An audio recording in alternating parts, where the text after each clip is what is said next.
Well, greetings, all you people out there. Today, we're going to talk about the cutting edge post-punk 1987 album by David Meese, Candle in the Rain. Stumbling in the dark. Oh, it only takes a spark. Light a candle in the rain. Light an everlasting flame. No! No! Oh, try this instead.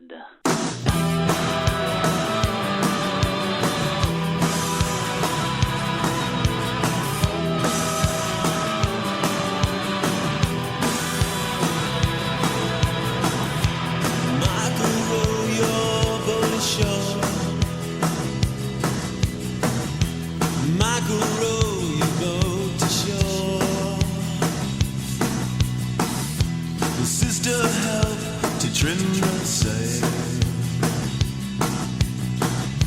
Sister, help to trim the sail. Jordan River is chilly and cold. Meet your brother on the other side.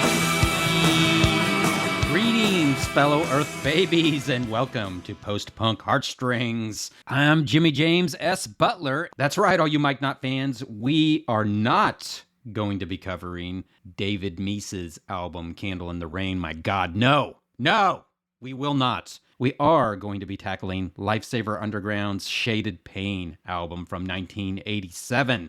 Groundbreaking, magnum opus, seminal, pioneering, innovative, influential. All of these words apply. And yes, while there were many listening to David Meese in First Call back in the good old year of 1987, some of us were reveling in the beautiful, intoxicating darkness of Shaded Pain. And this is going to be a very special two-part episode because not only is Mark Feldbush joining me, but his daughter, Tegwen, is joining us as well, a young, new listener. She's getting into all sorts of post-punk music, and she agreed to come on and discuss this beautiful shadowy pool of angst. And as usual, I don't want to spend a lot of time chatting before we jump into the conversation, but I do want to say that this is one of my very favorite albums, and one of the albums that influenced me the most during the development of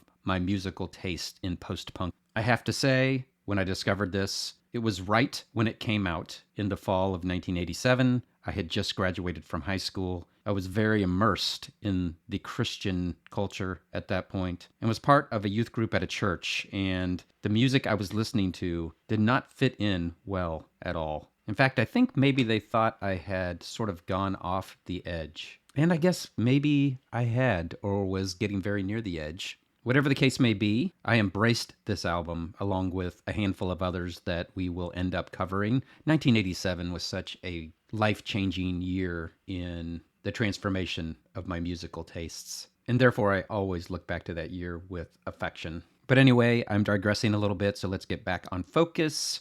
I want to thank all of you up front for joining us, and a special thanks to those of you who have been listening and have come back to hear more. It's always interesting to me to see how many listeners I get to different episodes, and sometimes I'm very surprised when I get a lot of listeners to an episode that I really didn't think was going to draw that many listeners, and when I get a small number of listeners to an episode that I was very excited about and thought would really appeal to people and they would enjoy. And I haven't figured a rhyme or reason out, and probably never will, and maybe that's the way it should be. But frankly, I expected to get more people listening than I did to the Ocean Blue Cerulean episodes. And I'm not bothered so much by that. I think it's interesting. Having said that, I'm very thankful and humbled that I get the number of repeat listeners that I do get. It warms my heart, and I don't take anyone for granted. I try to spend the time on each episode that I think it deserves, which is why it takes me quite a bit of time between episodes. I'm trying to put out a final product that I'm happy with and that I enjoy, and sometimes it doesn't land with people, and sometimes it lands when I'm thinking maybe it shouldn't have landed. I wasn't as happy with it, but other people seem to be drawn to it. And I'm sure a lot of that's got to do with who the artist is and who decides to share it. Speaking of sharing, I would love it if there are people you know of who you think would enjoy this podcast. I would love it if you would share this with them. I love interacting with people, and I love sharing with people, and I love talking with people about this sort of niche music. Not only is it post-punk, but a lot of my roots are within the Christian alternative post-punk background. Don't get me wrong. I said it before and I'll say it again. I'm not intending for this to be a Christian podcast by any means, but the root is there and it's part of my makeup. And there's a lot of great bands that got pigeonholed as Christian bands and therefore didn't get the distribution or recognition that so many of them deserve. But there's also a lot of bands that weren't in the Christian arena, so to speak, that didn't get the recognition they deserve, like the Chameleons, The Sound, really Wire and Magazine and bands like that. I mean, there's a lot of post-punk fans that know them, but there's a lot of people that have no idea who those bands are. So I'm trying to shine a light on some of the bands that I think that people missed out on that have had a profound effect on me and I think are worth hearing because they have something to say that's creative and poetic and meaningful. And so that's what this is about. Wow, how did I get off over here? I'm not sure how I went down that road, but I'm going to slowly glide back into my lane and send you into Mark, Tegwen, and I's discussion on Shaded Pain.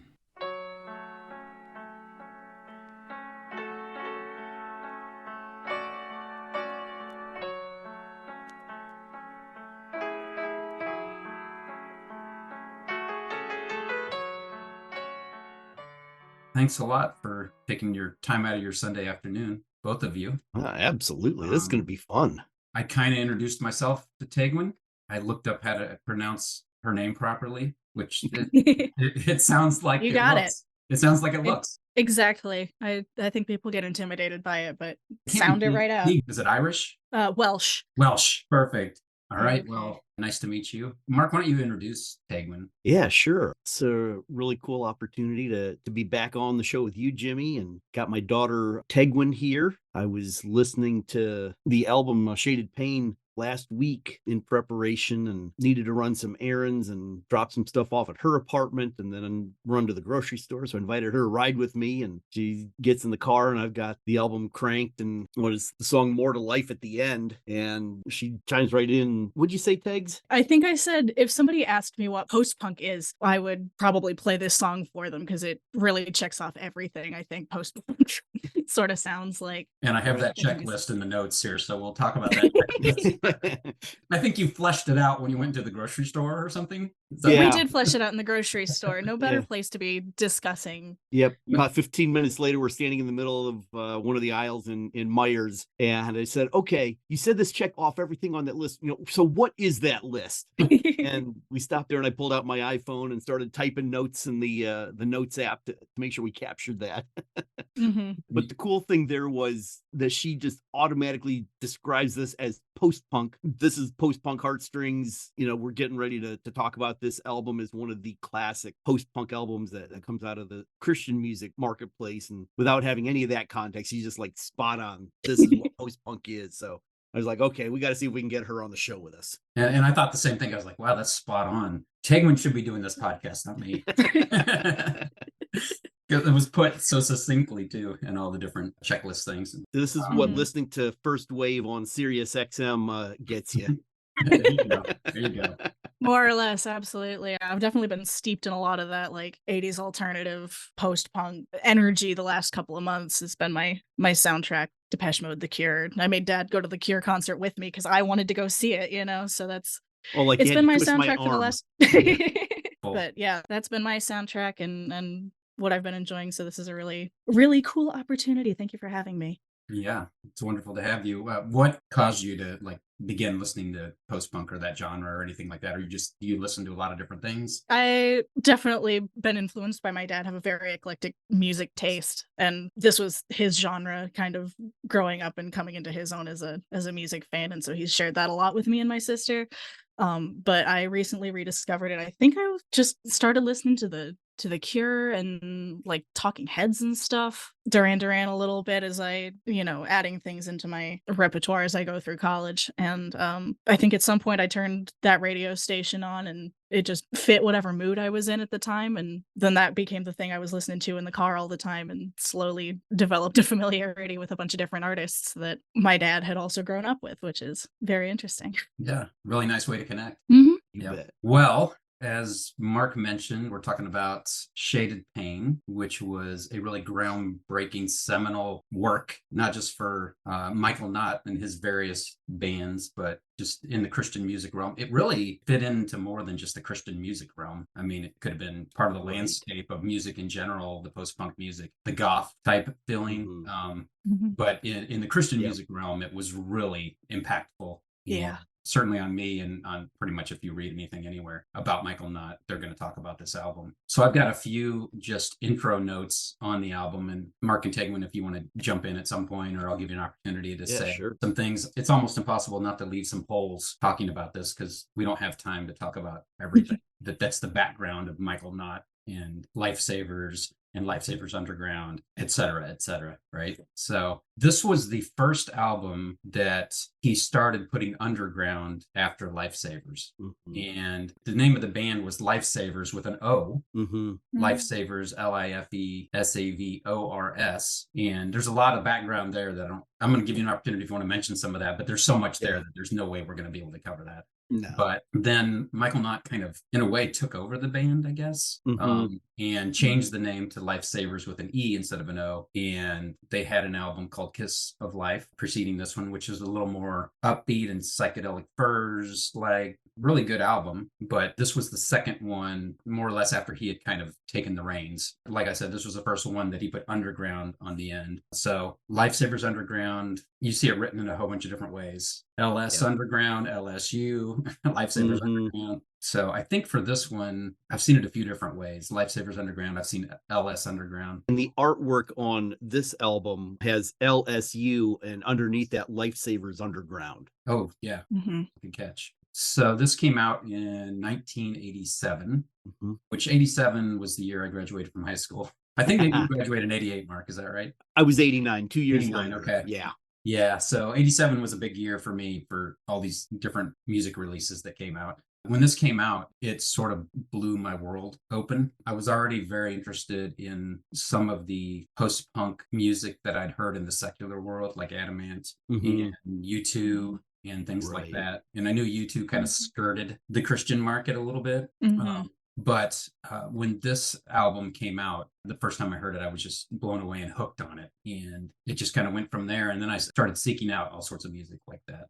Do you guys have anything you want to add at this point? I think it's worth noting that the early Lifesavers, whether it's OR or ER spelling, was definitely brighter, poppier, pop punk kinds of stuff, the early 80s, pogo punk kinds of stuff. And I think you're right that in the early days, until Not really comes in with Kiss of Life, it's a lot of different folks in and out and back and forth. I found this on vinyl a few months ago, the Dream Life album, Nice. Yep. and came out in, I think, 83.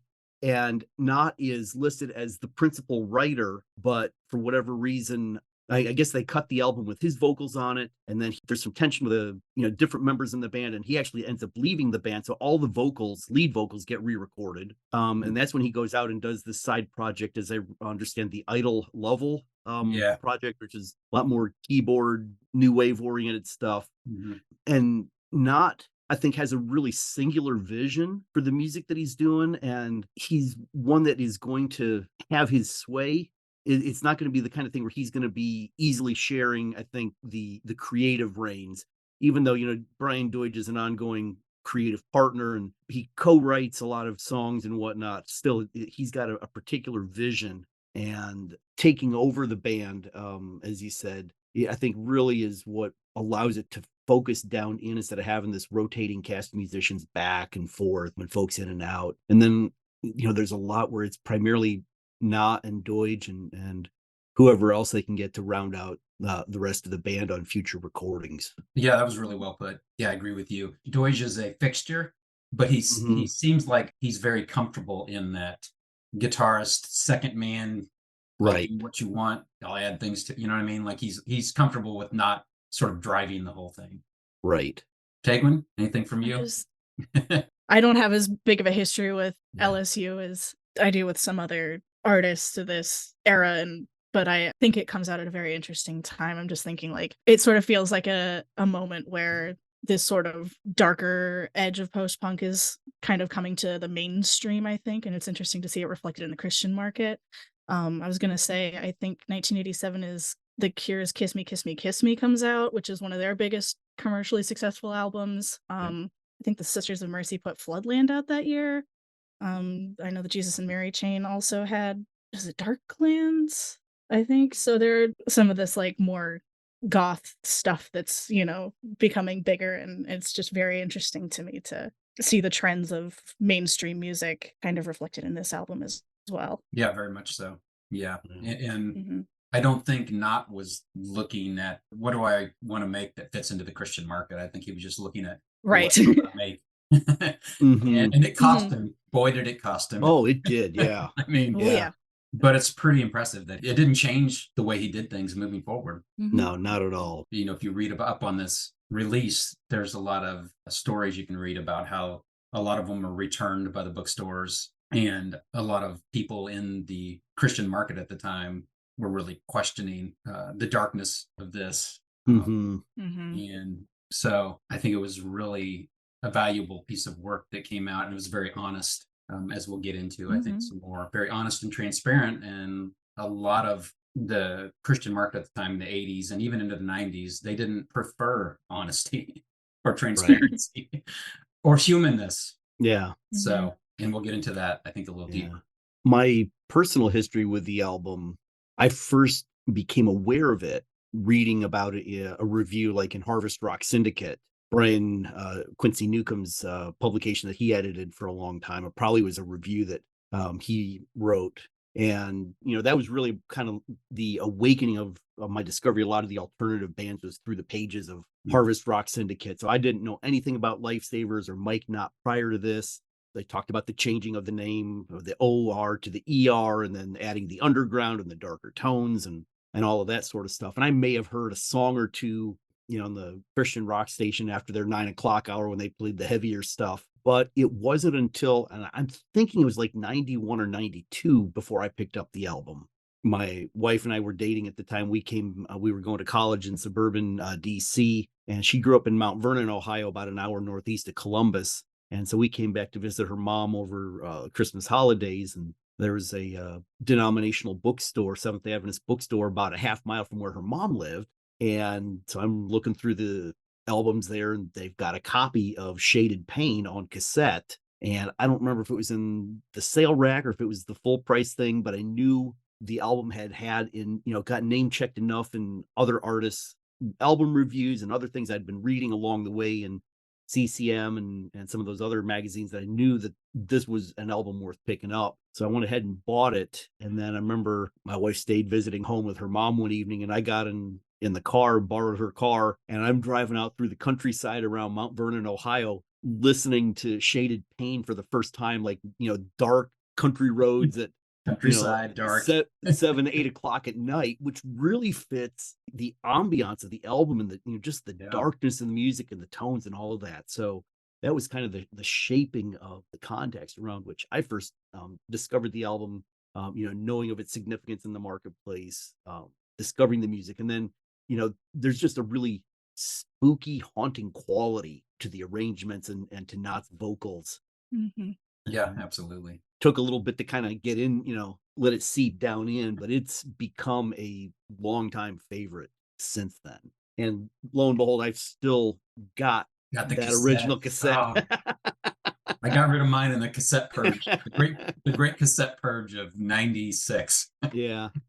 I had tons of cassettes, and I traded them all in at this local Christian bookstore for CDs and store credit. Yeah. Wish I had some of those, because some of them don't exist anymore. They were out of print. But well, and then a couple of years later, after I got it, so this was 91, 92, and 93, Metro One Records re-releases the album on CD, and it might have been on cassette as well. But that was the first time it was available on CD, and I didn't pick up a CD copy of that until, actually, it was just a little bit before Tegwen went to college, so about 5-6 years ago. And in fact, we were living in Dayton, and I remember driving over to pick her up from her freshman orientation at Ohio State in the middle of the summer, cranking Shaded Pain on the car stereo on CD and getting a chance just to let the sound wash over me. I've got a lot of experiences apparently of listening to Shaded Pain driving in the car. Different. In the car, exactly. Yeah, and it's not quite my wife's musical taste. So maybe it's those moments when I'm driving in the car alone, I can just really crank it up and dig into it. Experience the vibe, exactly. Yeah. I think this was the first time that Michael Knott's artwork was on their release as well. Is that correct? I believe so. Yeah, he As far paints as I that. know. Yeah, that So cover that was image pretty he painted. intriguing to me as well, because back in those days, I would go a lot by album covers, particularly in the Christian music stores. So I knew as soon as I saw, I think it's called Bungee Boy is the name of that piece of artwork. That's what is called. that? It's called Bungee Okay. Boy. Yeah. Okay. So yeah, that pulled me in as well. I've got a couple quotes, unless one of you wants to say something first. The album cover, looking at it, there is that prominent image of a male figure, as you said, Bungee Boy, knees pulled up, arm wrapped around the knees, holding it close to the chest, and another arm draped across the forehead, and lots of other images around that are kind of faded in and out. I took a copy of the image that's up on Bandcamp, and so I zoomed in on the image, and framing around Bungee Boy are a lot of images that when you get it large enough can see that it looks like sort of a faded out circus. There's circus tents and there's clowns on the upper left above Bungee Boy's head. It looks like there's a Ferris wheel. All of this is sort of faded out and like it's been scratched out. And so, as you've got this contrast between this happy-go-lucky pogo punk of their previous albums coming into this faded, shaded pain of the album, I think this cover really captures that those, cheery, happy images kind of get washed out, faded away. And now we're coming into this place where the character in the image is all bound up and trying to protect oneself in a lot of ways as they're going through some really difficult experiences. And I think as we start talking through some of the lyrics, a lot of those difficult experiences will come out. And there's a couple of things to note. Bungee Boy has a pompadour. And at this time, Knott is wearing a pompadour. If you look at pictures of Knott from this era, so I can't help but wonder if he is kind of doing a self-portrait, or at least he's the reference point. And then if you look at particularly the left arm that wraps around the legs and the legs folded up, those have a blue streaks in those.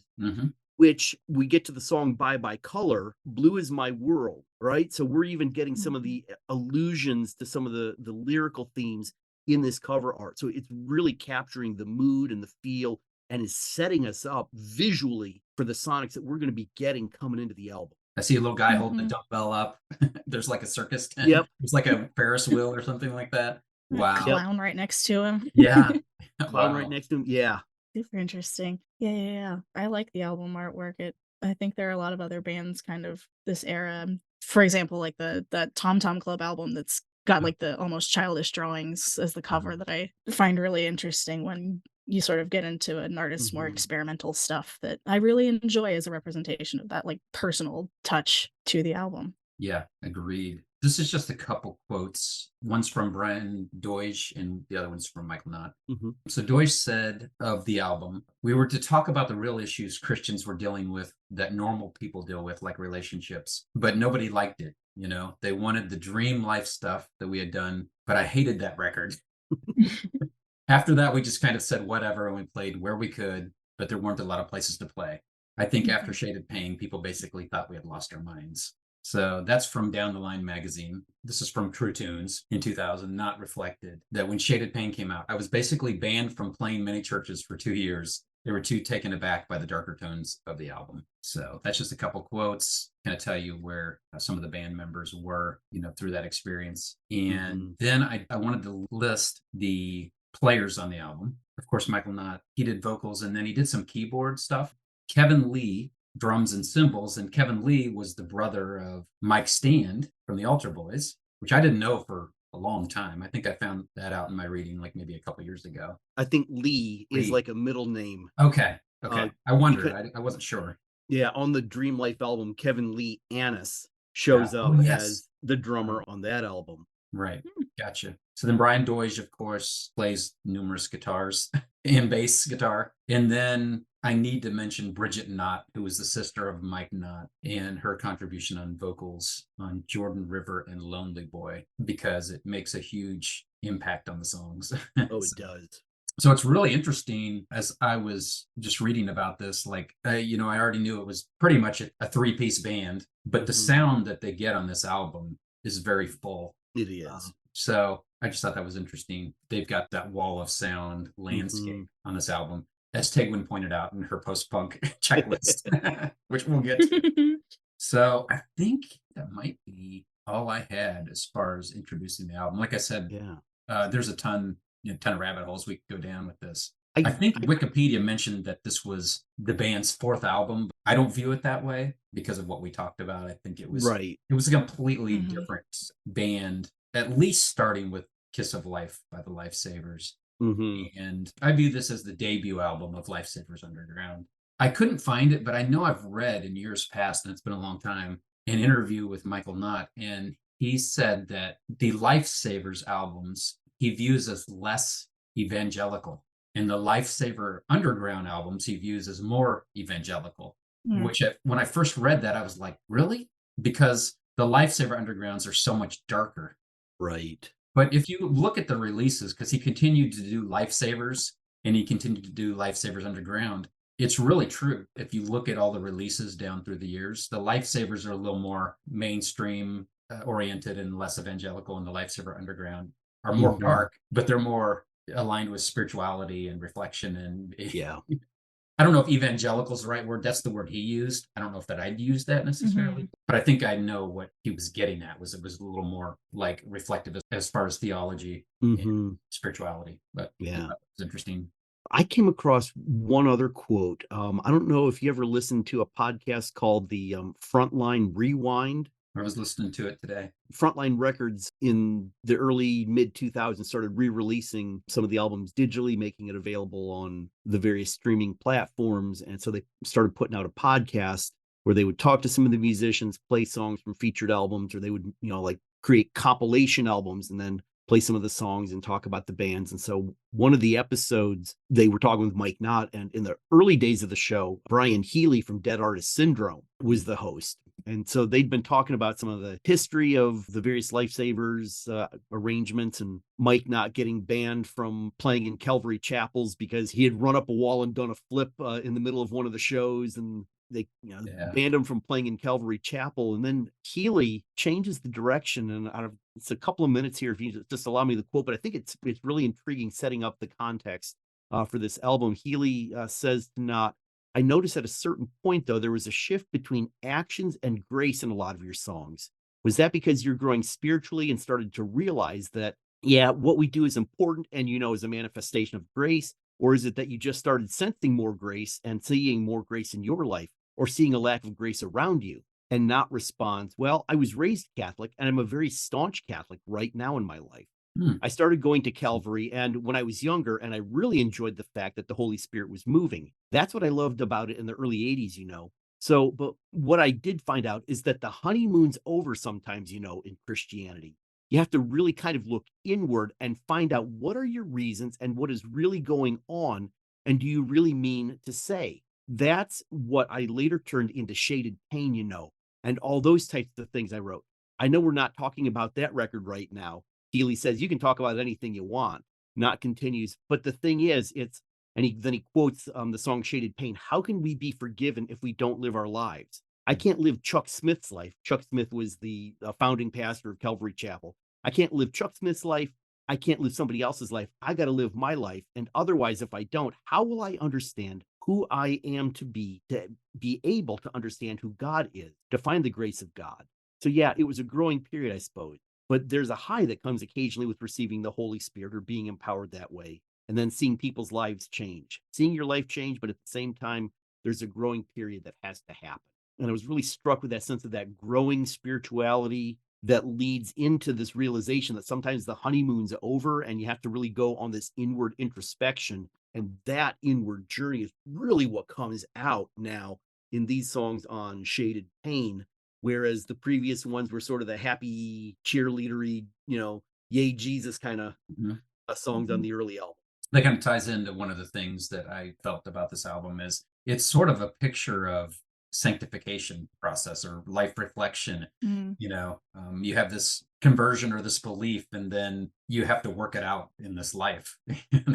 And so Mhm. that was one of the things I felt when going through these songs. Mhm. Mhm. Tegwen, anything else to say before we jump in? I guess that sort of change is something I find really interesting.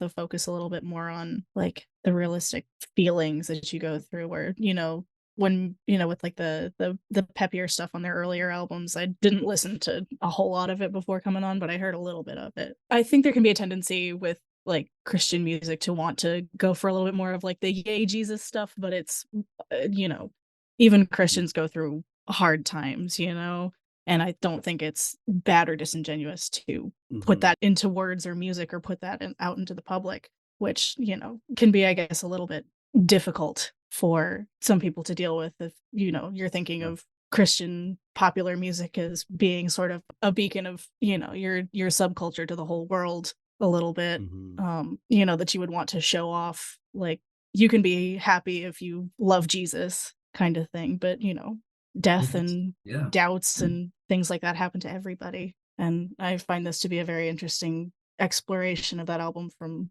Mhm. somebody who'd been a little bit more straightforward with their music before. Yeah, absolutely. Like, Yeah, well said. it's I think the church has changed quite a bit. Um, Mhm, in these days compared to what it was then. And what it was then was along the lines of what you alluded to, which is if your relationship with God is where it should be, you're going to be happy and everything's going to be mhm, great. And if it's not, it's probably because you're not praying enough or because you're mhm, not reading the Bible enough. And we're just going to ignore all the scriptures that talk about struggles and the whole book of Job. mhm. We're Oh, just yeah. going to ignore all that. Oh, Right. no, that's all true, but we're just going to put that aside because No. if your walk with the Lord is what it should be, you're Mhm. going to be happy. And Mhm. Absolutely. so a lot of people, including myself, who had a lot of struggles and maybe struggled with depression or maybe struggled with life things, Mhm, this kind of music just pulled us in because we were like, okay, wait a minute, there's somebody else that we can relate to in the music mhm, world, that we have somebody who feels like what we feel and is expressing. And your dad mentioned the Frontline podcast, and that record company at the time was they were coming out with a lot of these bands like this. Um, mhm, so when Frontline came out, all of a sudden, a whole bunch of these fringe Christian music bands, they were in the Christian market, but mhm, I think a lot of them probably would have just as much preferred to be in the secular market. I think it's just they mhm, ended up in that bucket because of connections or who they knew or whatever. Mhm. mhm, So there were a lot of bands like this on that label. It came to where if I saw Frontline on something, there was a mhm, pretty good bet that that was something that I would want to listen to, Yeah. that I could relate to. Mark? Absolutely. I mean, mhm, the Daniel Amos ended up having some really quintessential albums, Fearful mhm, Symmetry and Darn for Big Bite. Yeah, a bunch of other stuff. Terry Taylor's second solo album. Hmm. Some of the Altar Boys albums, Mike Hmm. Stand had some solo albums. They mhm, also had some of the rock and metal stuff, but more the alternative stuff that had a pretty good representation. And then getting on into the 90s, right? That's also where some of the early Mortal albums and Jacob's Trouble, more of that 60s pop influence stuff, definitely was a label that was willing to look outside the confines of what you'd find in your mainstream Christian record labels. Yeah, mhm. absolutely. Cool. One other Yeah. quick thought, and then we'll jump into the album, but Yep. it just Mhm, strikes me that there is a parallel with what's happening with L.S.U. in this album and what happens with Undercover, which is another band in that same marketplace. In the early Undercover albums, the Yeah. self-titled God Rules, Boys and Girls Renounce the World are these really happy, upbeat, again, Mhm. pogo punk records. And then a year earlier, in Yeah. 1986, they have a lead vocalist change. Sim Wilson comes in and they release the Branded album, which Mhm. again is a heavier, kind of darker. It shifts the lyrical and the sonic tone of the band. So there's this, I think there's a lot of bands as the guys are growing up and getting through their 20s, getting into late 20s, into their 30s, and having lived a little bit more life, there is now this change in the lyrical and sonic direction of the music. So it's not just mm, happening with L.S.U., but I think a lot of the bands are going through that shift. Yeah, definitely, definitely. By the way, that Branded album, that's another one I want to do at some point. Good. That's such a great album. You should check that out, Tegwen. okay, put it on my Um, list. Okay, so we start off pretty strong with this album. Jordan River out of the gate.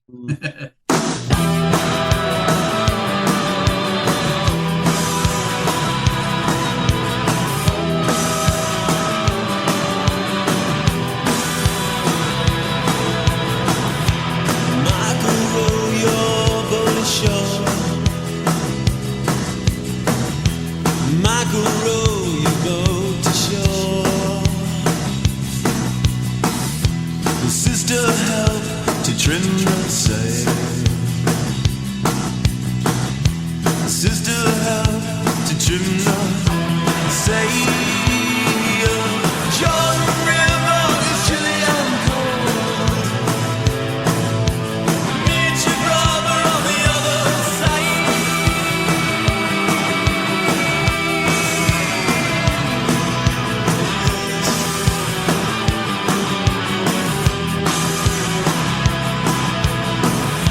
It chills the body but not the soul. Oh, it chills the body but not the soul. Oh, meet me, Jesus, in the air. Meet me, Jesus, in the air. Jordan River is chilly and cold. Meet your brother on the other side. On the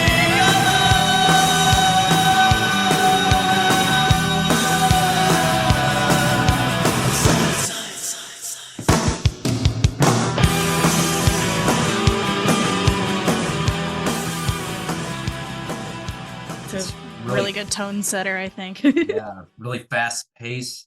I'll let you guys go first on comments you have. I've got a few. All right. The fast pace definitely is an intriguing part of the song. And almost immediately we get Bridget Knott's high-pitched wailing vocals. It's like a banshee.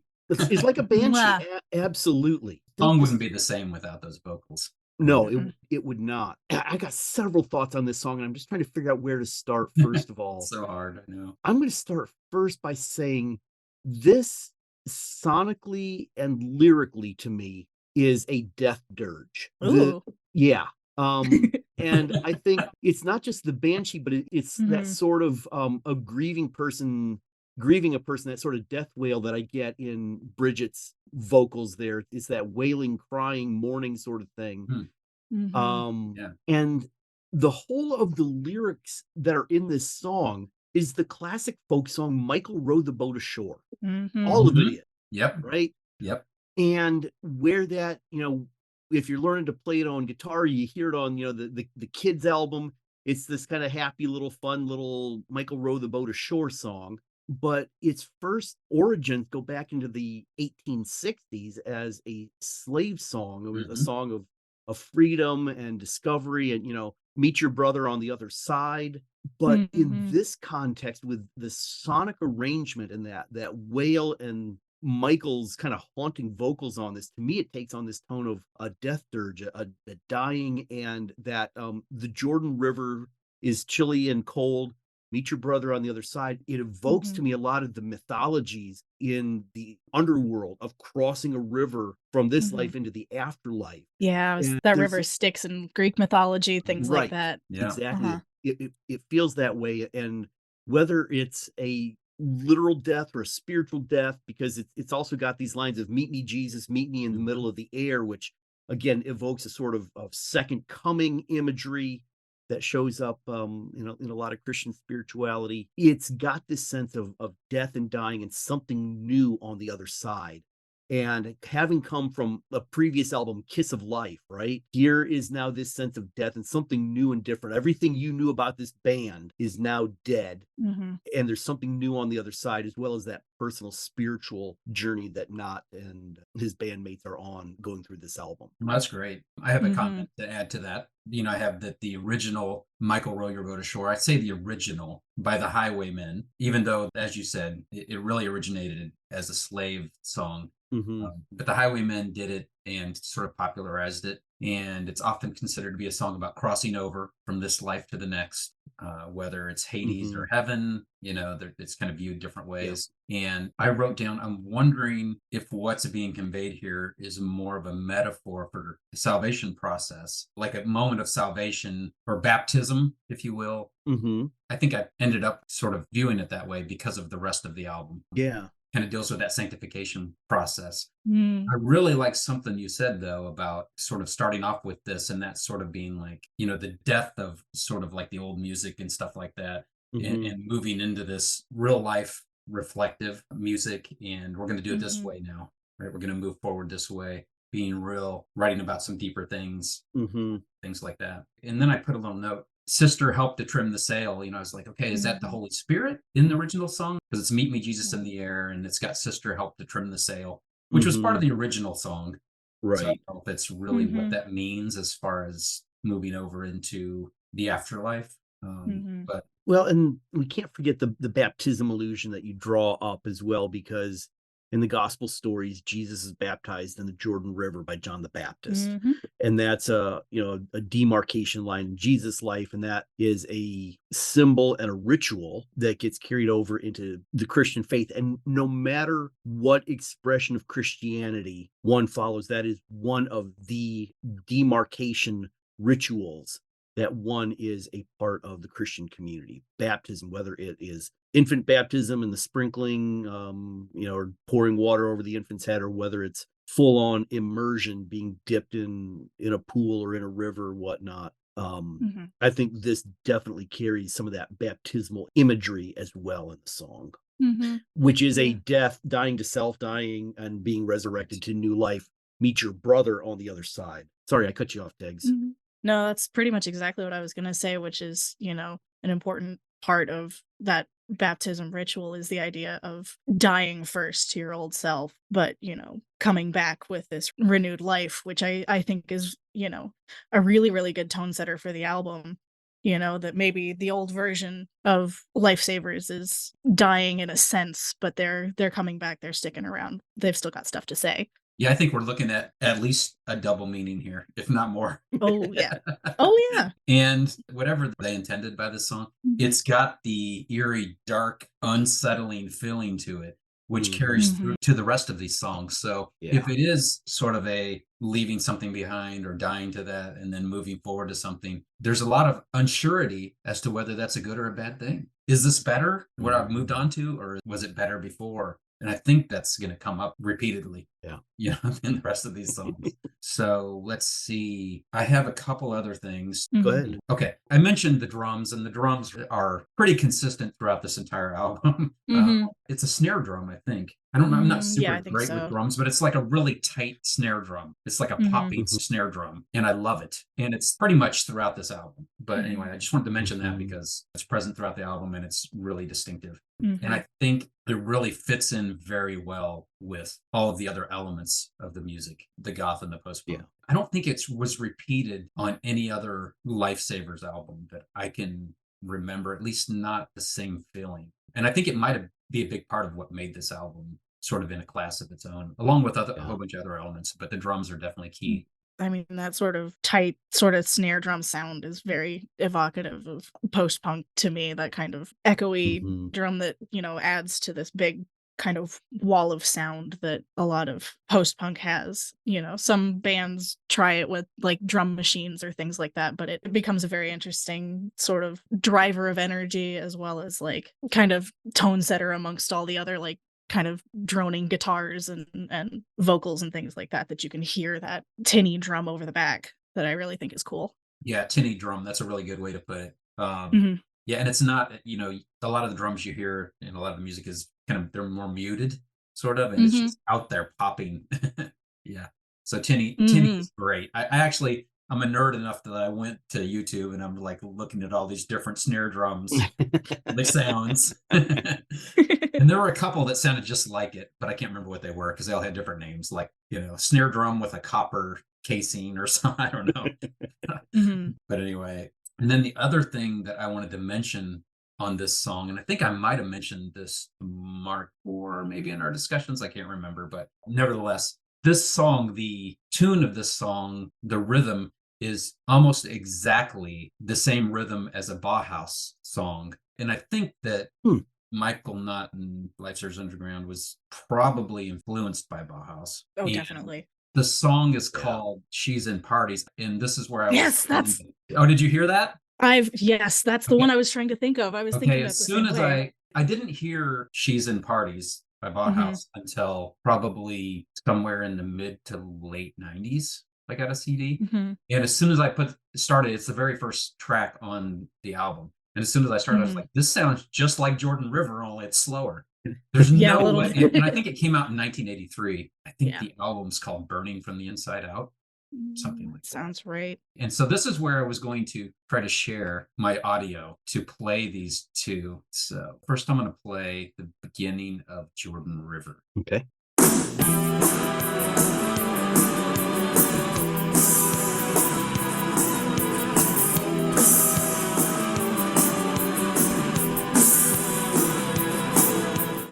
Yeah, I know that Tig heard that because I can see her moving. Okay, so now I'm going to play the beginning of She's in Parties.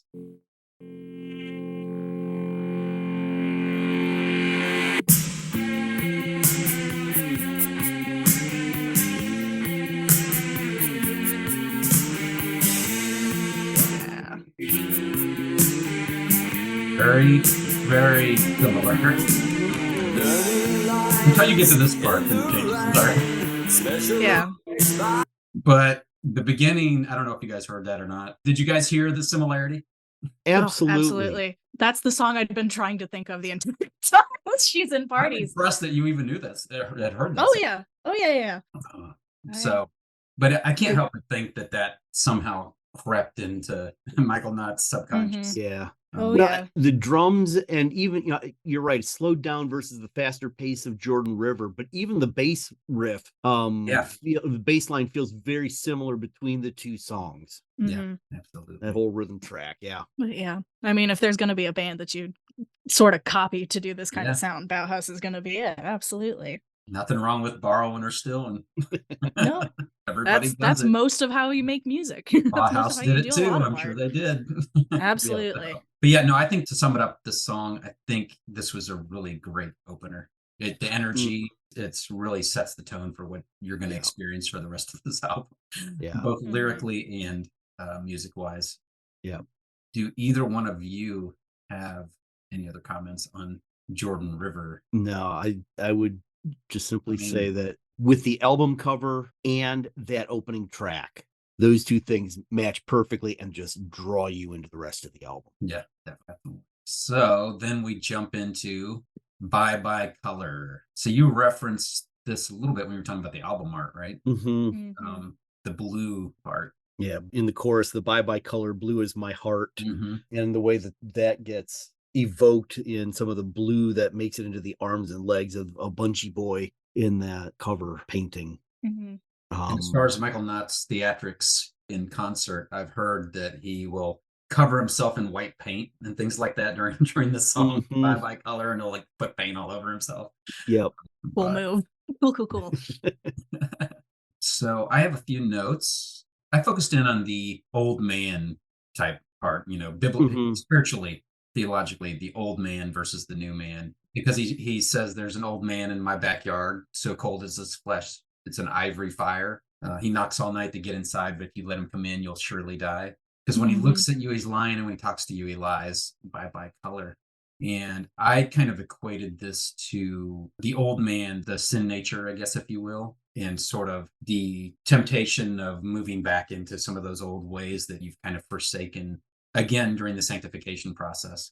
But I'm ready for your comments. Go ahead, take a swing.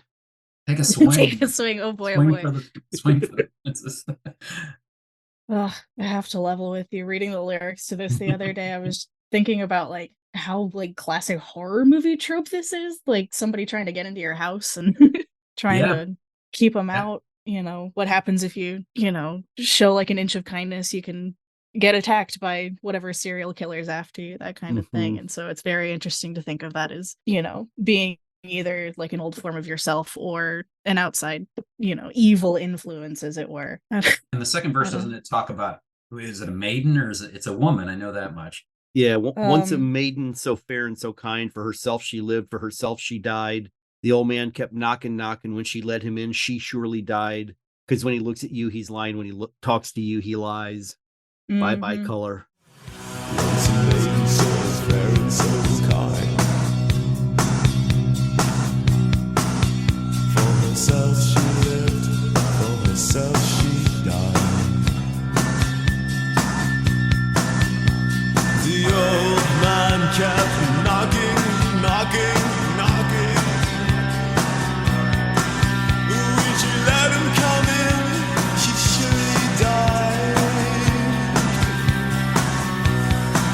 'Cause when he looks at you, he's lying. And when he talks to you, he lies. Bye bye, color. Blue is my heart. And bye bye, color.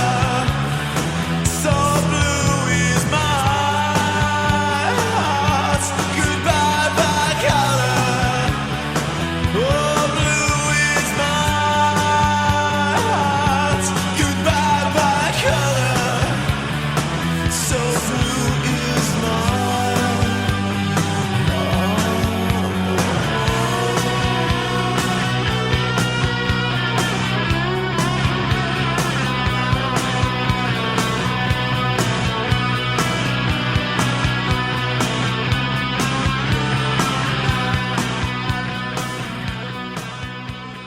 So that's very evocative of a horror movie type scenario. Yeah, I actually absolutely. like that take a lot, Yeah. I watched a movie called The Empty Man last night that was it's a little less of a horror movie than it is like a David Lynch, like, Ah, dream nightmare thing.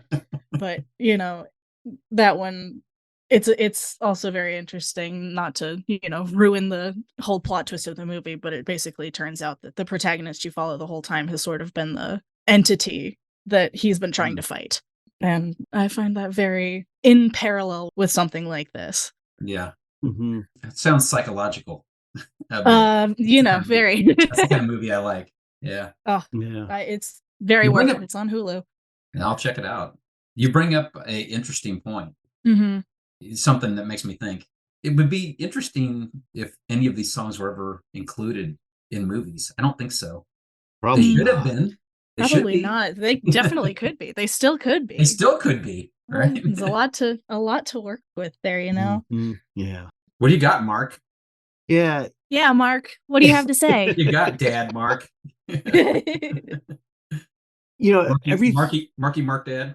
Right. Everything y'all been saying, with the spiritual component and the traditional Christian imagery of the old man of sin and so forth and so on, definitely is a lens to look at this. But as I look at the chorus, bye bye color, blue is my heart, goodbye bye color, so blue is my heart, I keep coming back to thinking about what is this blue heart?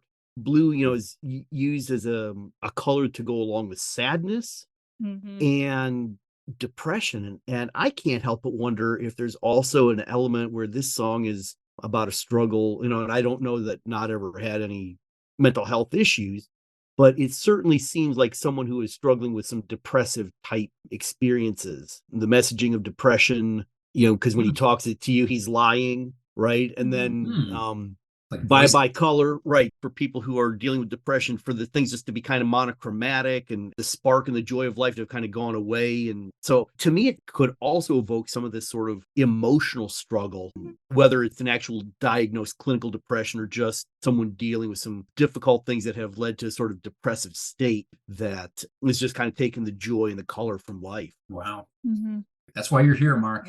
Yeah. Woo. Bringing it. I really like that interpretation as well. It makes a lot of sense to me.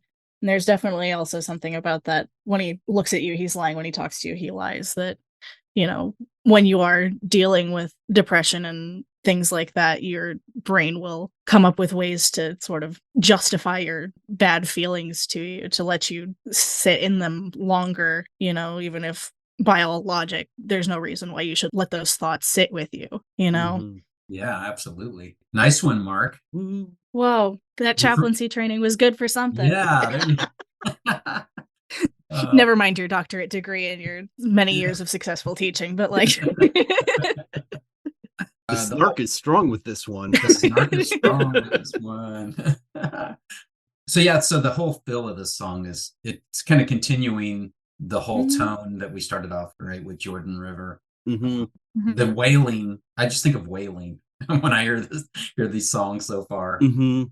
Yeah, I think that's another component why this song speaks to me of depression is that "Bye Bye Color, So Blue Is My Heart." I mean, it not sounds like he is on the verge of crying as he, utters those words. Yeah. I think it's interesting that blue is a color. I love blue. That's my favorite color. Mhm. And I've never really dug too much into why I like it so much. It's just a Mhm. natural I like it. But Yeah. I've been thinking about this. Blue is one of those colors. It can represent a lot of different things. It Mhm. could represent coldness. It could represent loneliness. It could also represent warmth. It's really Mhm. a color that can kind of represent a lot of things that are sort of juxtaposition, along with that in the song.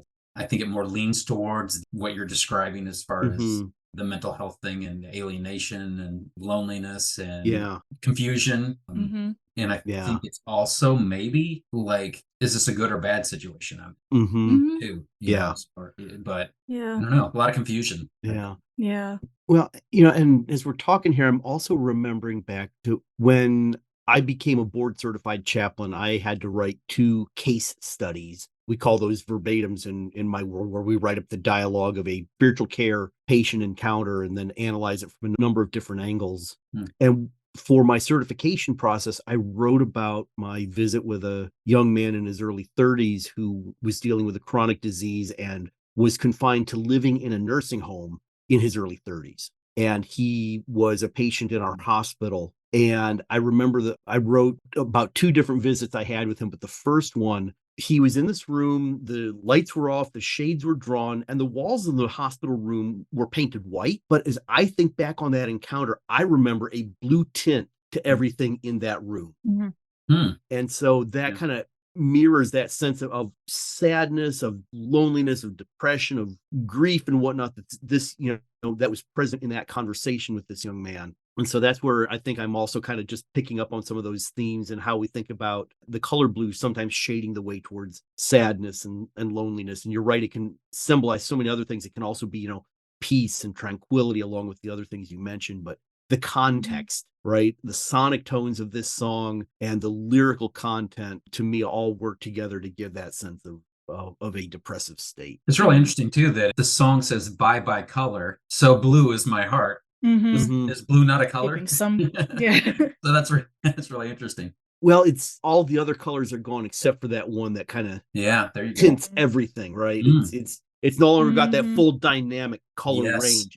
Just Yeah. like in that visit that I described, there were a whole lot of other colors present in that visit, Mm. but it was the context and the experience of it that kind of gave me that perception of just blue being the whole context in which that conversation took place. Mhm. Yeah, so that healthy mental state is made up of all the different colors and all the different aspects. And, Mhm. all of those are gone and you're left with this blue Yeah. confusion, loneliness, very unsettling. Yeah. Well, you know what? The only place to go from having your heart blue is to die. We're gonna die, baby, Yeah. die. When I first got this, my girlfriend at the time, I Mhm. put this in and I was playing it. And Oh, she no. just looked at me like, Uh-oh. what Whoa. is this? It was definitely not her musical taste. I think most of my friends thought I was going off the deep end when I was playing these things. But I think I got this and Daniel Amos' Darn Floor Big Bite right at the Mhm. same time, and they were both like hugely impactful for me. Yeah. So whenever I'd play them, the rest of the people were listening to, I don't know, Sweet Comfort Band and David Meese and things like that. But yeah, Die Baby Die. Woohoo. Woohoo! This is a dark one too. Yeah. I've got a few comments. I'm gonna let you guys go first on this one though. I was listening to the album again when I was out walking the dogs, a little bit earlier this afternoon, and the very first thing I thought is the guitars kick in, and this one is just such a fast tempoed song. Mm. And those lines, die baby, die baby, die baby, die, just, I mean, Mhm. almost at that clip, just over and over and over throughout. The speed and Deutsch's guitars on this, to me, just sound incredibly angry. That was the emotional tone coming through on this song for me. And that Die Baby, while, as you said, in that context, when you played it around your girlfriend, it sounds like it might be more of a menacing song. The other verses, I think, look at an inward focus. And this is one, I think, kind of, if we are following that typical Christian language of, the old man of sin that we alluded to in the previous song, this is that sort of dying to self sort of thing. This is things going on in my life I don't want to be doing. Once we get to the very scant verses that are here, in the morning when I call you to greet the sunny rain, I can't give all to you, honey. I got to change my ways. Die, baby, die. Yeah. And I know this doesn't come for another 8 or 9 years, but the lyrical content reminded me of Common Children's song Hate on their Skywire album, which is, I hate myself. And again, it's not a self-loathing kind of anger, but it's this, there are parts of me that I know need to change. And it's just, it needs to die if I'm going to be the kind of person that I hope to be. Yeah, this is definitely a continuation of that whole sanctification type message, I think. You have been forgiven all your tyrant ways. Now you must be living, for the price has been paid. And I love the rhythm of the die, baby, die. Yeah. Oh, yeah. Die, baby, die. Die, baby, die.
By the way, my girlfriend's name was Diane, so I was like, okay, Oh, God. die, baby.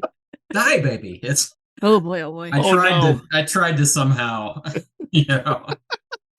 So recover. It didn't work. It made it worse, but that takes me in a totally different tangent, if you will, for a moment, to The Simpsons and the recurring storyline of Sideshow Bob, the Kelsey Grammer voice, and how much Sideshow Bob hates Bart, and he gets tattooed across his chest, "Die, Bart, die." Die, Bart, die. And there's a court scene where, they're trying to show that that's evidence that, there's this antagonism between Bob and Bart. And, well, it says "Die, Bart, die." Oh, no, this is German. Die, Bart, die means "thee, Bart, thee." It's my deep appreciation for that little scamp. Zoinks. Right?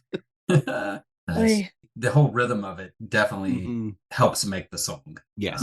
Yeah, the rhythm, the fast pace of the whole thing definitely gets into this manic energy, I think, that is very definitive of punk kind of generally, and is something, the driving thing that post-punk kind of takes with it from some of those earlier punk days. But I also was thinking a lot about how you can kind of hear the microphone feedbacky sound effects in this that, kind of create a really uncomfortable listening experience in some ways. Kind of just cringe at it a little bit. Yeah. And goes a long way to helping create that energy, I have a note that it ends with what I'll call an angry seagull sound. I don't know if you know what I'm talking about. Yeah, no, exactly. That's exactly right. Oh, man. Yeah. This album or this song on this album also kind of feels like a little bit to me like maybe expressing a sort of anger and frustration with the sort of dual role that you kind of have to play as a Christian, where you have to like pretend that you're really happy even if inside you're feeling bad. Like we were talking about earlier a little bit, if Christ is your salvation, as they say, like then you shouldn't be fighting or struggling. You have to try and be doing both things, to be fighting your own personal battles and putting on this happy face, trying your best to maintain this positive relationship with God when everything feels like it's going wrong. That sunny rain, I can't give all to you, honey line to me really feels like I cannot be both things. Sometimes I have to, I just have to feel, Yeah, this that's sort of great. anger. And it feels like that's present in a bunch of these songs, Mm-hmm. We're going to get down to I'm Torn, later. Right. Oh yeah. But yeah, this is pretty strong language, pretty angry language. Mm-hmm. Mark, are you familiar with Scattered Few? Yeah. Kill the Flesh? Right. I think that's the only other song I can think of within the Christian music realm. There's probably others in the heavy metal that I don't know. But that one is pretty angry, and it's kind of a similar subject matter. Yeah. Kill the flesh, hang it from the rafters. And it's talking about the old man and moving forward to new ways, and dying to that. But yeah, didn't Alan McGuire actually call it Kill the Sarks? Kill the Sarks. Yeah, that was the name of it. Yeah. And I think which is Sarks, the Greek Sarks word translates to flesh, right? Yeah. Yeah, the Greek word for flesh. Yeah. So yeah, that's all I have on this one. Good. You guys have something else? We move into more uplifting music. Woohoo! Lonely Boy. So this one was about Brian Deutsch, right? If you do any reading, I think you can find that. And I'm sure I've seen this, although I haven't seen it recently. Mark, maybe you looked this up. It said that Knott painted him in the reissue artwork paintings for this album. Yes. My CD copy is currently in storage, so I couldn't pull that out, but that was in that CD reissue. There's that's one of the paintings of Lonely Boy in there. So Brian, this is from the Down the Line zine. Brian said, I was all messed up over this girl, over the relationship ending. I was really messed up over it. That's about when I started drinking. Alcoholism can affect anybody. You just don't know if you have the disease or not. And Brian Deutsch, I think, struggled with addiction for a lot of his life. I think maybe still does. I know it's fairly recent that I think he was found sort of unresponsive and was in hospital for a while. I say fairly recently. I want to say it was I'm going to get this wrong, but 2010 maybe. But fairly recently in the scope of his work. I know he struggled a lot. But anyway, that's what he said in reference to the song. Yeah. So what do you guys got? Well, I was going to say this one probably lyrically is different than just about any other song on the album, in that most of the other songs are written kind of more globally, generically, and this one is written about a specific person, right? It's a much more character-driven narrative. And as I was thinking through, if I had to pick 3 Mike Knott projects, this album, Shaded Pain, the solo album, A Rocket and a Bomb, and then Grape Prophet, I think would probably be the 3 that I would pick. And this song probably would be lyrically more at home, like on Rocket and a Bomb, which are character sketches of different people that lived in that apartment building. So in that sense, this one comes across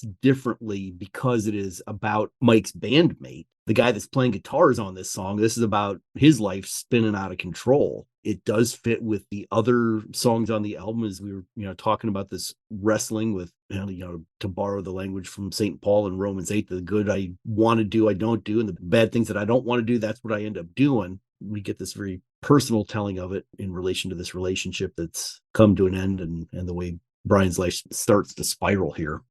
Yeah, I agree with you. I was thinking that too. Definitely would fit lyrically on Rocket and a Bomb very well. You'd have to change the music a little bit. But a little bit, yeah. Make it a little more calm and, a little more pleasant sounding. But yeah, you're absolutely right. But I love the lyrics on this thing. Yeah. Mercy, mercy, have mercy on his soul. He kind of takes this to an exaggerated level, I think. The girl who whirled him has left his body cold. Don't let him tangle. He's a sad case for a smile. Yet he laughs just like a clown can and pretends he is a man. Mercy, mercy, have mercy on his soul. The girl who whirled him has left his body cold. Don't let him tangle, he's a sad case for a smile. Yet he laughs just like a clown can and pretends he is a man. Lonely boy gone bad is the beginning. The lonely boy gone bad is the beginning. The lonely boy gone bad is the beginning. The lonely boy gone bad, it's the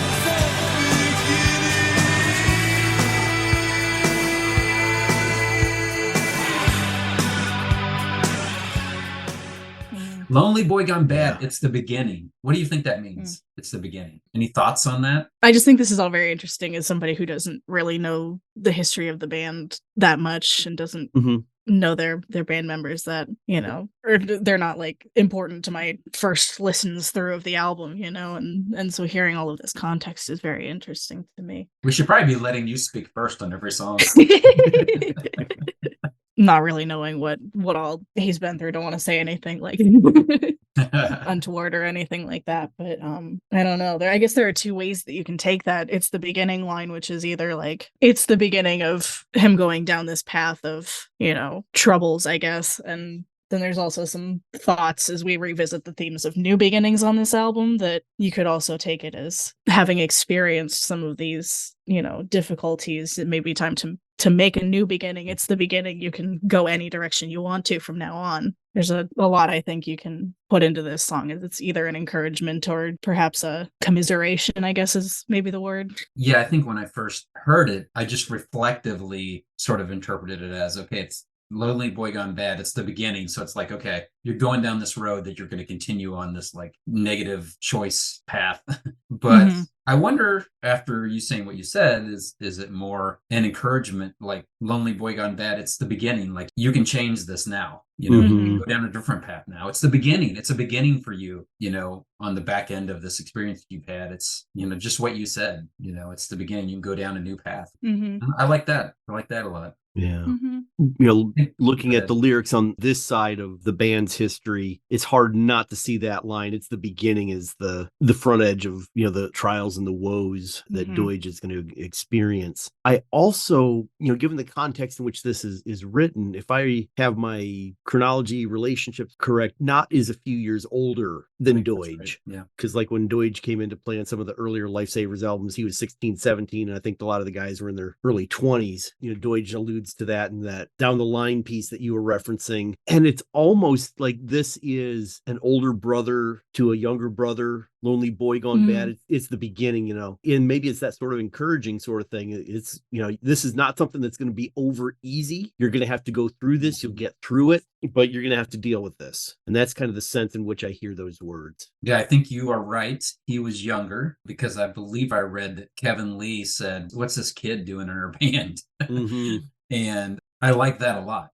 That's even another sort of tweak on a way to look at it, which is, it's the beginning. Like this isn't the last time that you're going to go through something like this. This is what life is composed of. Like, you're going to have some tough experiences, but there's an encouraging aspect to that to say, Yeah. like this is what life is. This is what we all go through. We all have these trials that we go through, and it's the beginning, but you're going to get stronger, right? You're going to go through these things. Yeah, great. Anything else on Lonely Boy? No, nothing else from my I side. absolutely love I this guess next one. I was just gonna say, I don't know if we'd talked so much about that line about laughing like the clown, and we'd been talking about that circus on the cover of the album a little bit earlier. That the circus is kind of this ultimate performance, where you have putting on a show for people and hiding what's inside you all along.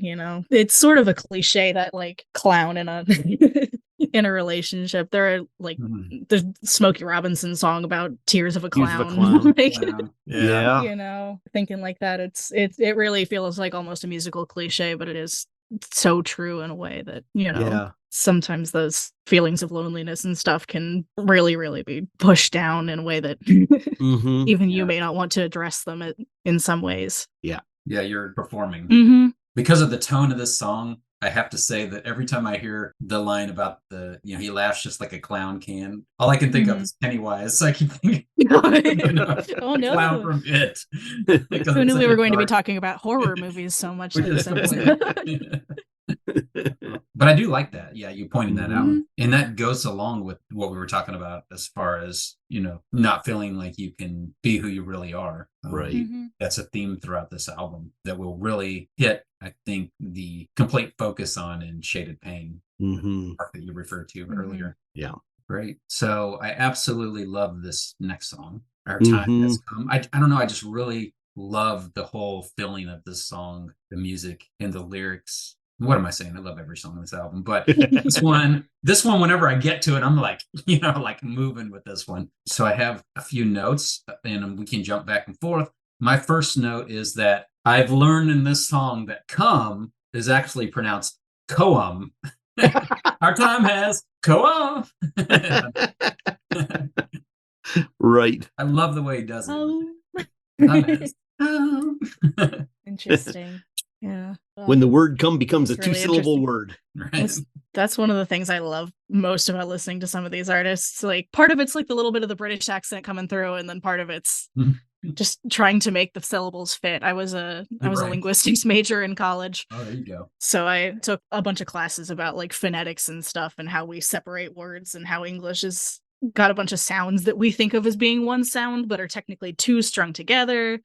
And most of the ones in English don't create that koum sound for the word come, but it's something that you can play around with a little bit when you're just trying to get the sounds out in a song in the right amount of time and spacing and things like that. It's just always interesting to me. That was very interesting. Yeah. So what do you guys got? I got a couple other things on this, at least. But You should go first on this one, Dad. All right. So this is the one that has the line repeated throughout the chorus. Our time has come, so kiss the cleaver.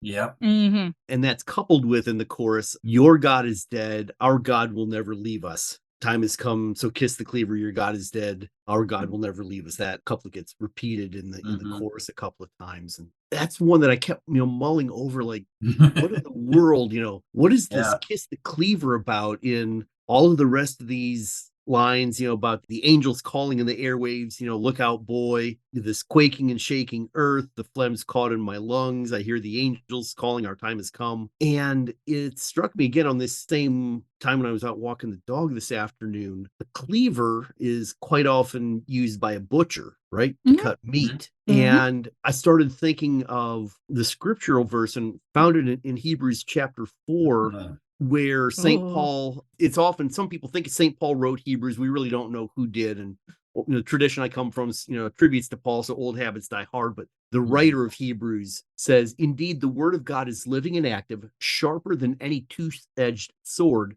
piercing until it divides from spirit, joints from marrow, is able to judge the thoughts and the intentions of the heart. And before him no creature is hidden, but all are naked and laid bare to the eyes of the one to whom we must render an account. And it was that idea of separating joint from marrow and kissing the cleaver that this came to mind, particularly in this verse about this connection with God. Our God will never leave us. And having this thing in our lives that just, cuts through and helps to separate, again, another scriptural allusion, but chaff and wheat, and kind of dividing things out between what is good and what is not usable. I'm sure there's a whole lot more, but that, kiss the cleaver brought that passage to mind. And I don't know if that's anywhere near what Knott's got in mind writing this, but I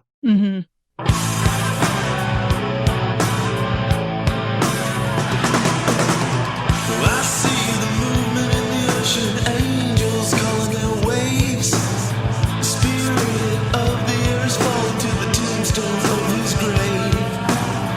All the people run in the motions, passion of home and rain. Oh, I hear the angels are calling, look out, boy, what time has come along.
that's where my thoughts were going this I afternoon. just love that you had something, because I have a Yeah. note that says "kiss the cleaver." I'm interested in hearing the thoughts of the others on the meaning of this.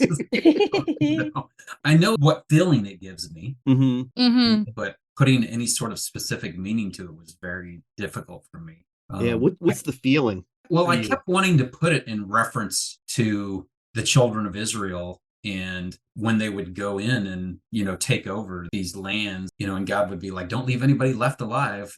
I don't know. I don't like that. Yeah. I don't like that connection in my head. So Mhm. thank you for maybe giving me a new one. I don't subscribe to everything in the Old Testament, belief-wise. But the line in there, I think that this sort of pulled me that direction in the song is, we're covered under the blubber of a shiny bronzed fatted cow. Oy.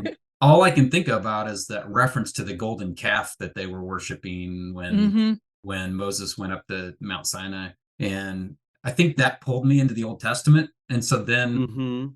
I kind of went on to this sort of mental thought pathway of like them just kind of telling people, your God's dead, our God's with us. Mhm. I don't know. I have in my head, like, are they like kissing the cleave and then just coming down on people?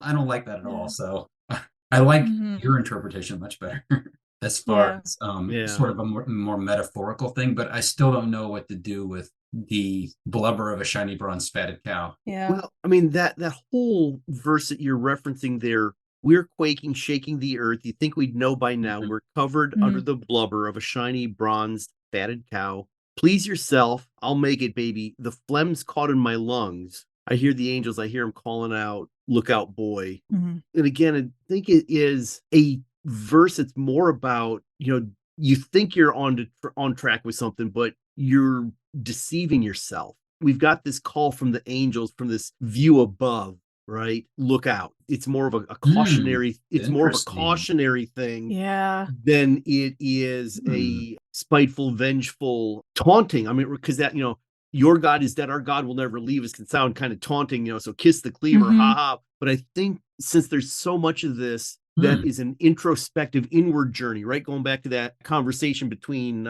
Brian Healy and Mike Knott, where he talks about when the honeymoon's over, you go on this introspective inward journey. There are these things that are going to look really tempting and really appealing. And so that kissing the cleaver is really about doing that tough examination in my own life, sorting out joint from marrow to the things that are life-giving versus the things that are going to suffocate me under the blubber of this fatted cow. And that phlegm caught in my lungs, right? That phlegm is not able to breathe deep, fresh air. There's an infection there that is, preventing that life-giving experience. I think this is really more of an invitation for that deep self-reflection. Kiss the cleaver. Let's not be hesitant to cut out the things that are death dealing in our lives rather than life-giving. It's like seeing the value of that cleaver and that separating out. And Yeah. what you said made me think of, it says we're covered under the blubber of a shiny bronze fatted cow. It's like looking at God sort of object wise. There's a lot of talk of, you're conditionally saved, but then practically you still are going through the sanctification process, right? So from what you said, it kind of started to ring for me that it's like people will look at God sometimes as God's this object that I worship that saved me. But there's still that whole process of separating out the things, as you spoke of. That language of, we're covered under the blubber. Quite often Christians will use the language of we're covered under the blood of Christ. Right. Yeah, exactly. The life-giving blood, again, that's language that many people who are not Christian or who have been Christian and, that kind of bloody imagery, but in ancient cultures, the blood, being covered by the blood, is a life-giving thing that brings one into a community. And I think there's this contrast between that being covered by the one who is going to give us life versus being covered under blubber, which is going to suck you down. Interesting. And it's not going to be something that is going to be life-giving, but it's that excess, right? Blubber, that fat is sort of an excess. And so instead of life-giving, it's kind of clogging your throat and you can't breathe. You've got the phlegm. Refers to. Wow. Yeah. The song got way deeper for me. Yeah.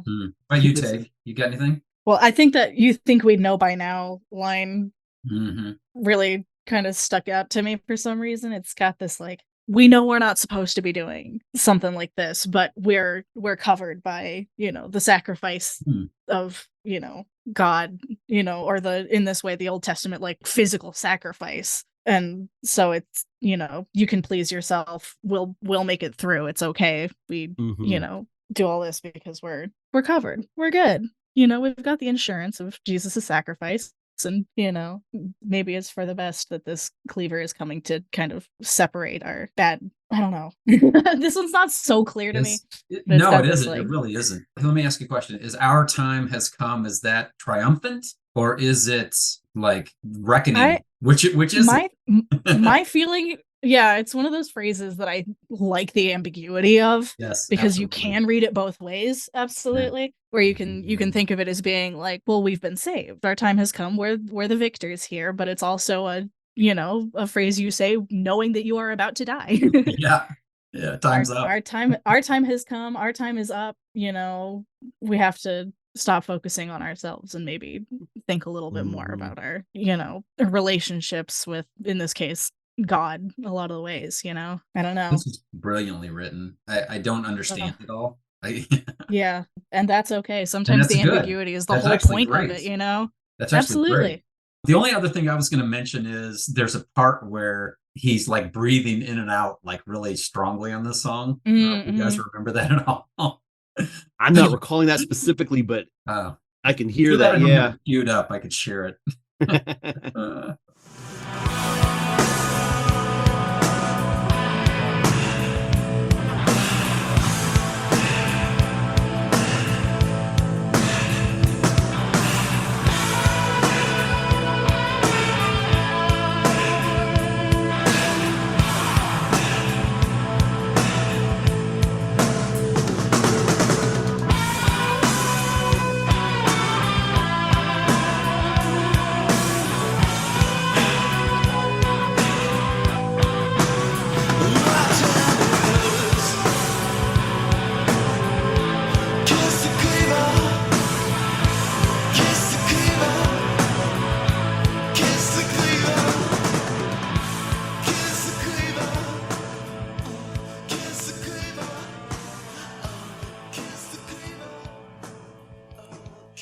Can I say one more linguistic student thing? Absolutely.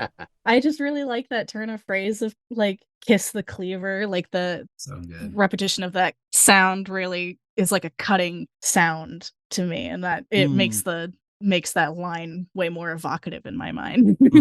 Absolutely. And I think like there's a part in the song where he's like hitting the cymbal when he says kiss the cleaver, and he's like hitting the cymbal, like it's really just makes it even more cutting. Absolutely. Yeah, nice.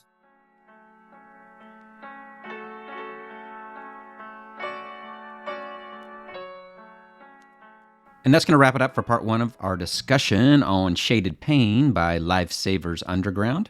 I hope you've enjoyed our discussion so far, and I hope you will drop back in and join us for part two, which I hope to have ready within the next couple of weeks. It depends on what gets in the way in life, because I never let the podcast get in the way of my life relationships and really more important things that are going on. And I know that you listeners can appreciate that.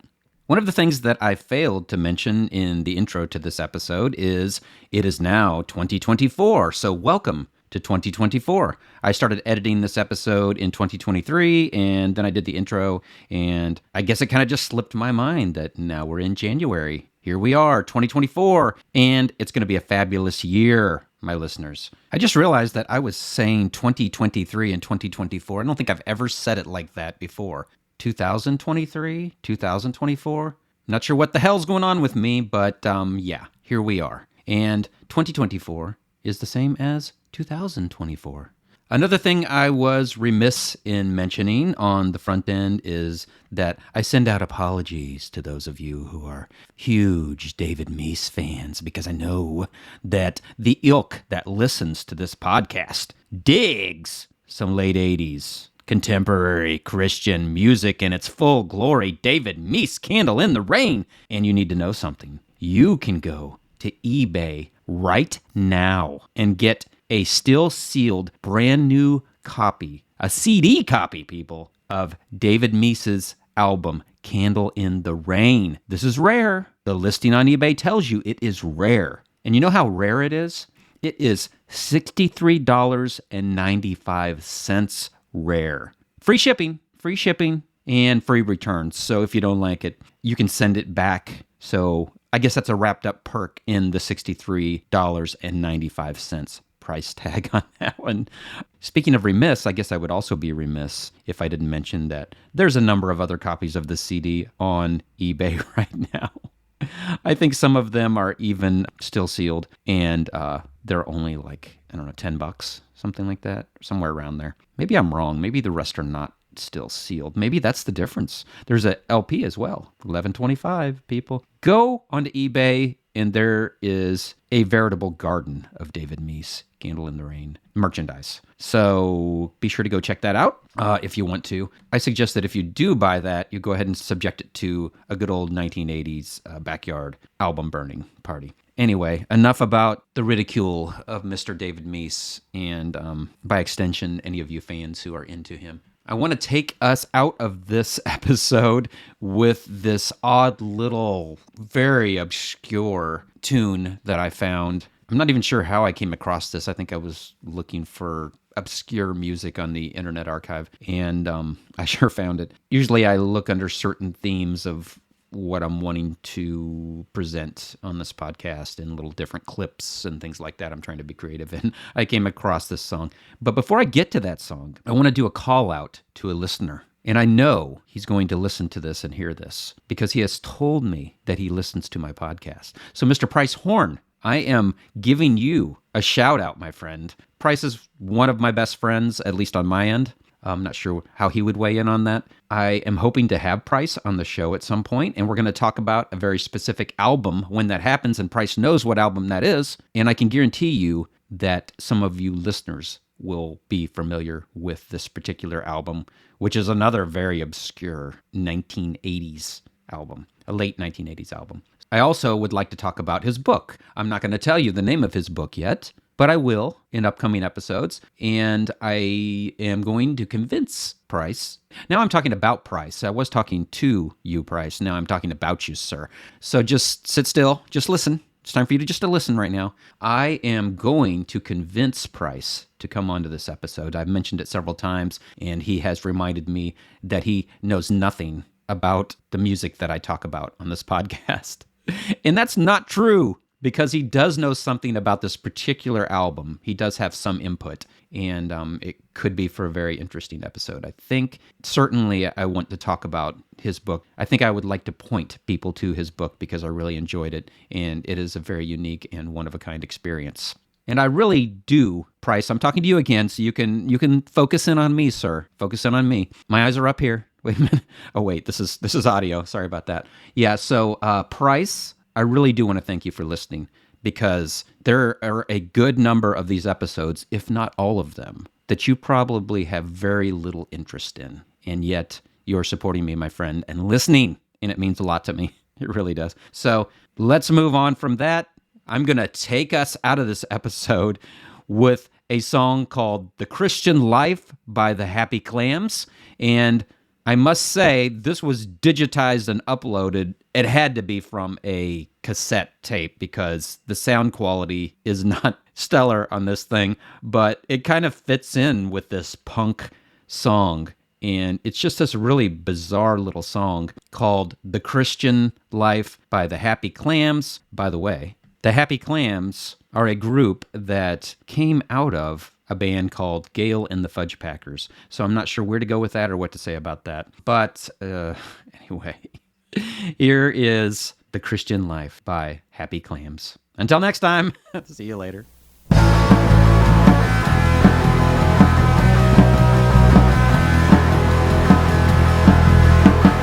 buddy told me that I should have waited. They said I'm missing a whole world of fun, but I am happy and I sing with pride. I